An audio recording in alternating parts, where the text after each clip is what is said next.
Good afternoon. Today is April 18, 2025. This is iPulse Live. I'm Erna DeLise. And I'm Hunter Rossi. 2 people are dead after a shooting spree in Florida State University in Tallahassee. Officials say the fatalities include 2 men who were not students. They say at least 6 others were injured. Officials say campus police shot and apprehended the suspect, Phoenix Eichner. They say he's a 20-year-old FSU student whose mother is a local sheriff deputy in that area. CNN's Amy Kiley has the latest. He let off a shot kind of in our direction. Witnesses recount terror and disbelief during a deadly shooting rampage at Florida State University yesterday. A dangerous and life-threatening situation exists. 2 people are dead and several are wounded as a result of that violence. One student says she was walking across the green near the Student Union building when she saw a man standing near an orange Hummer. She says he fired a gun in her general direction and then pulled a smaller firearm out of the vehicle. She recalls he was scowling but calm and says he shot a woman wearing purple scrubs in the back. That's when I realized there was no target and that it was anybody he could see, and I took off. The witness says she heard repeated gunshots behind her as she ran to her apartment. It still honestly hasn't really settled that those guns were real and people died. Another student says he was in a nearby classroom and helped barricade this door. A priest says he helped people shelter in a nearby church building. He says he later went out to minister to any victims and saw a body. I had the realization that, even if this isn't my kid, this is somebody's kid. A local doctor says he took part in surgeries for the injured. He says he's an FSU graduate, and though he's seen his share of trauma, a mass event like this that's, right outside at our own university really hits close to home. I'm Amy Kiley reporting. At Lynn University, students, many of whom have friends at FSU, are speaking out today. Swanson Gibson Jr. brings you their perspectives and concerns in the wake of this latest mass shooting. It really hit close to home because I'm personally not from Florida. So if something were to happen at this school or somewhere else, how would I escape, you know what I mean? When I first heard about it, I was genuinely concerned about the students. I have a few acquaintances there. I used to work with them in the camp over the summer. And they're all freshmen, so they're pretty much kids. So when I first heard about them, my first reaction was to text them and ask them if they were fine and they were okay or not. If people are going through a hard time, they ease their pain by going at other people, which isn't good. You should just go ask for help instead of causing tragic events like this. I do think mental health is one of the big main concerns that people do it, and they need to go see help and counseling before they go to these terrible measures, because that's not the way to do it. You need to get help and attention to your people and guidance. Something that I like about Lynn is that they have the security guards and stuff, and they have the those gates and barricades. So I feel like that is something that creates a lot of safety for students, because at least there are barricades and you're not just being somewhere, you're not just running around and just not any random person can come on your campus and start shooting. And apart from that, I believe regular checks on students, making sure that the students are okay mentally, because of course there's some mental reason behind that. So making sure that the students are okay, having texting them and asking them if they're okay or not. Reporter Delaney Smith talked today with Sandra Whitmer. She is the Assistant Director of Counseling Services at Lynn University.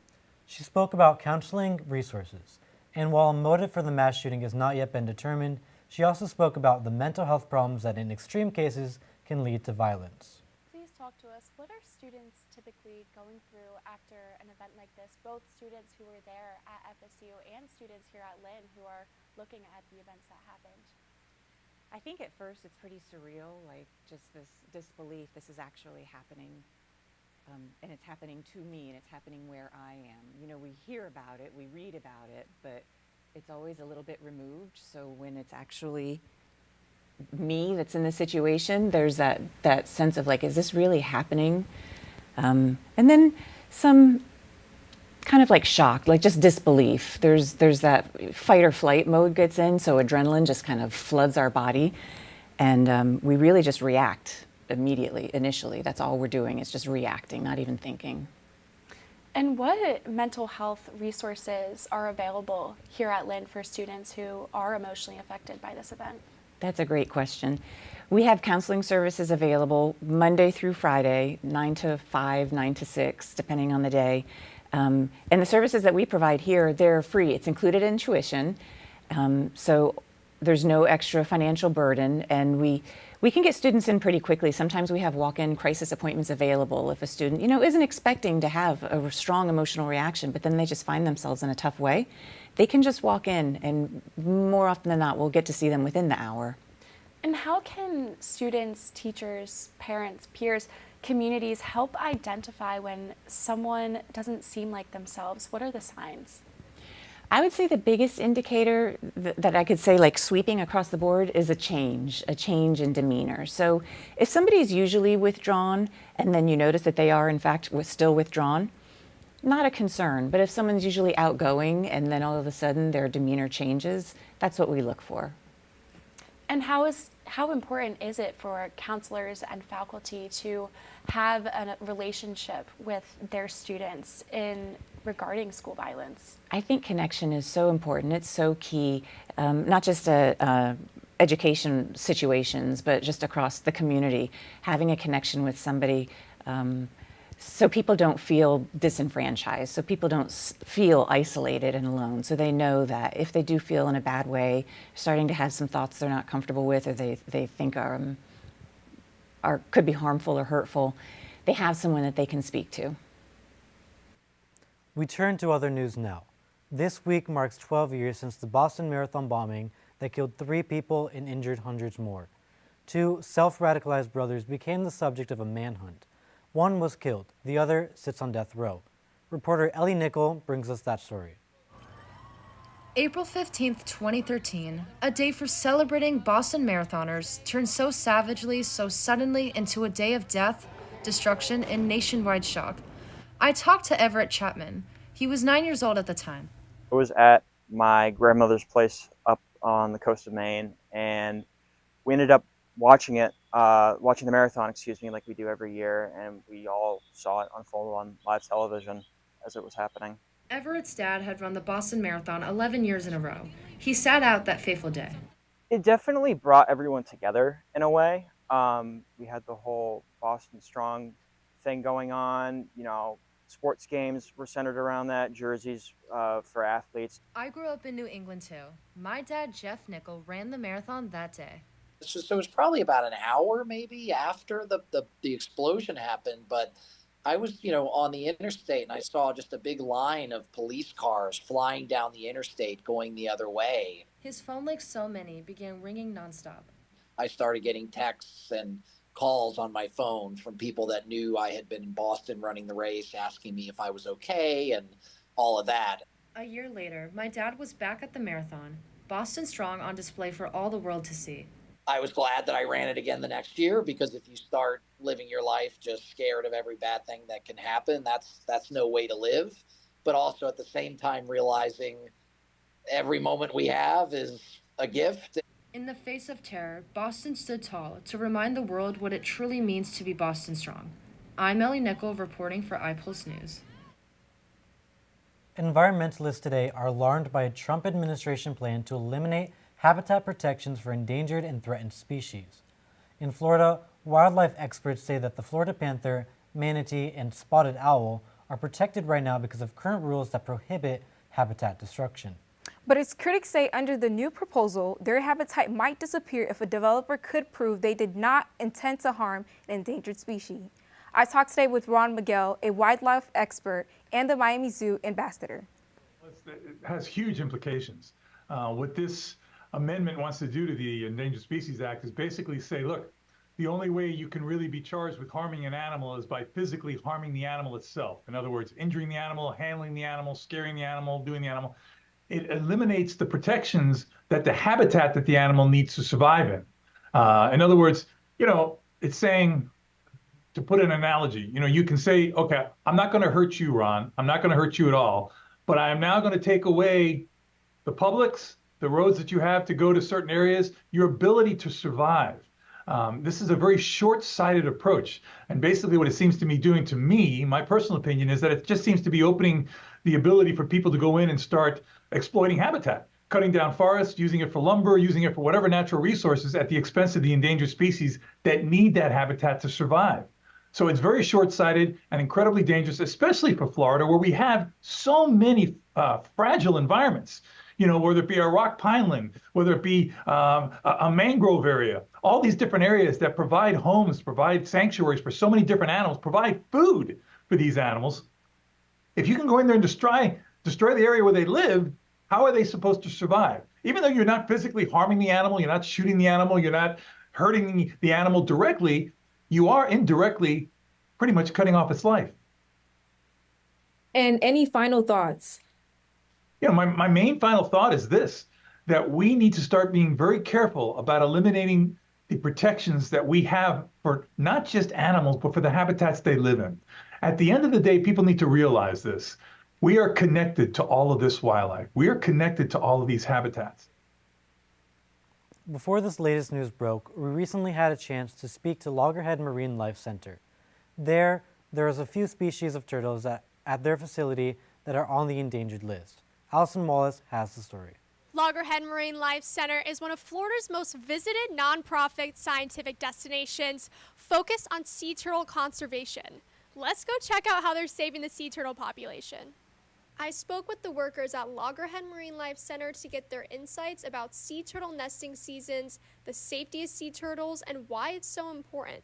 We've had anywhere from about 50 to 40 patients at a time. We're releasing turtles every single week, so we're very busy. We get a lot of sea turtles that come through our hospital, and most of them are contributing to anthropogenic injuries. They're the reason that they're here. And some of those injuries actually come from boat strikes, and that's because sea turtles are kind of just like us in the fact that they breathe air, and they also like to use the surface of the water for a variety of different reasons. And so what that does is it makes them more susceptible to boat strike injuries, and we realize that sometimes these happen just because of a lack of education. A lot of boaters are out in our area and aren't even aware that sea turtles are something that they should be looking out for when they're out on the water. One of the common phrases that we say here is the sea turtle tells us the health of the ocean, and the ocean tells us about planetary health. And oftentimes I think people are very disconnected from the environment. They don't realize that environmental health is directly linked to human health. So if you've got a bunch of sick turtles in the environment, which we do see, that's not great for human health either. They're eating a lot of the same things that we are, and so if they're ingesting plastics because of the food that they're eating, it's likely affecting us as well. So individuals may not have that same connection to the ocean or to organisms in the ocean that we have, but they should care about the health of themselves, and so we all live in one big space and one big ecosystem. Sea turtle nesting season is off to a good start. It's a little hard to say how the season's going to go since we're only in April and our loggerheads only just started nesting. I will say that sea turtle nesting numbers fluctuate very heavily year to year. We have 3 species of sea turtles that commonly nest here in the state of Florida. The leatherback, which starts the earliest, they're the largest of the 3 species and the most rare of the nesting. Loggerhead sea and green sea turtles are a few of the endangered species that are in this Marine Life Center. The Trump administration plans to eliminate habitat protections that could possibly affect these sea turtles. I'm Allison Wallace reporting for iPulse News. Today, a symposium of some of the best and brightest students at Lynn University. Students presented their work across a wide range of disciplines, from aviation safety to employment in the world of AI, healthcare, and much more. The 2025 Student Research Symposium is a sneak peek at some of the thought leaders tomorrow's doing great work. This is the Lynn Student Symposium, where students all across campus are presenting their research that they've done with their respective professors. I believe every major or every college is represented here today. And what you see behind me is our poster session. My research is focusing on psychological predictors in student drinking behaviors, really understanding why students drink. And now we move to the weather. Here is Noah, the weekly forecast. Noah. Hello, and thank you very much for the introduction. We have a little bit of snow out here at the West, which is pretty unusual for this time of year, but pretty cool if you're into that. We had a tornado emergency, unfortunately, up here in Iowa. This was actually really late last night. This is in the 10, 11 o'clock area. So it was nocturnal, which means it was at nighttime. So a really dangerous situation. Hopefully everything is doing all right down over there. As we see here currently, we don't have anything going on in Florida. Just a few specks of rain off into the ocean. We have a little bit up in North Florida, but they might not even be feeling it because it's so slight. As you'll see on the 7-day forecast, it is consistently going to be in the low to mid 80s. The highest we're going to get this week is 84. That'll be on Wednesday. At the end of the week on Thursday, it is going to be cloudy at 83. Currently right now, 80, 71 at nighttime. It is going to be a little bit windy tomorrow, so look out for that. But again, the temperatures are going to be relatively the same. But as we go on throughout the week, the clouds are going to begin to pick up, but there is not going to be any rain because we do have a high pressure that is looming over the Atlantic Ocean, and that is affecting a little bit of South Florida. Thank you very much. Back to you guys. Jen Leary, entrepreneur and CEO of Clifton Larson Allen, has 25 years of experience in the accounting finance profession. This past Wednesday, she visited Lynn University. She shared with students insights about the accounting business and her role as a woman CEO. Lillian Carrion has the story. Jen Leary is a CEO that has established a financial services company to encourage women getting ahead in the accounting business in the U.S. and other countries around the world. Around 70 students attended the conference, which took place at IBC, where students were educated about how to be successful in the financial world. Jen agrees that the importance of creative thinking is one of the main skills to conquer the job market. Write down goals. So when you think financially independent, what does that mean for you?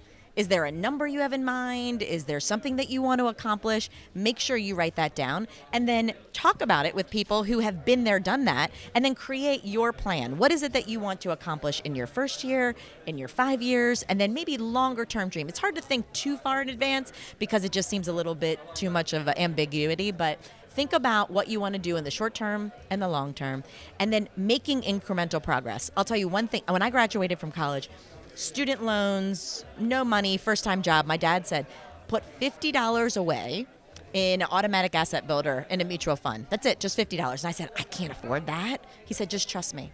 And it's the power of long-term investing. It's the time in the market, not timing the market. What does it feel to be a CEO and a woman when sometimes it's hard to say, but in a male-dominated industry in a world sometimes? How does it feel to be, there as a woman? I will tell you that it is fantastic. I love the role. I've always loved the role. And I've always surrounded myself with great people and that have supported me. So if I ever felt my confidence waning, all I had to do was look to a small circle of really trusted people to make sure that I understood that this role was mine. I earned the role, and I'm going to continue to pour into it so that the next generation has as many, if not more, opportunities moving forward. And I think I'm so excited for you right now because I think about the world that you're about to get into, so much different and better than what it was just 10, 20 years ago. Like, you'll rock it. Yeah. Well, I love that. Well, I'm very old school, even though I'm young, but I love that. I think I have a last question for you, and this is like an advice that you would give to any student who wants to start their own business or like entrepreneurs or something like that. What would you say to them? What's like the key factors to have that success when you go out in the world? Because it can be a little bit tricky or scary. Yes.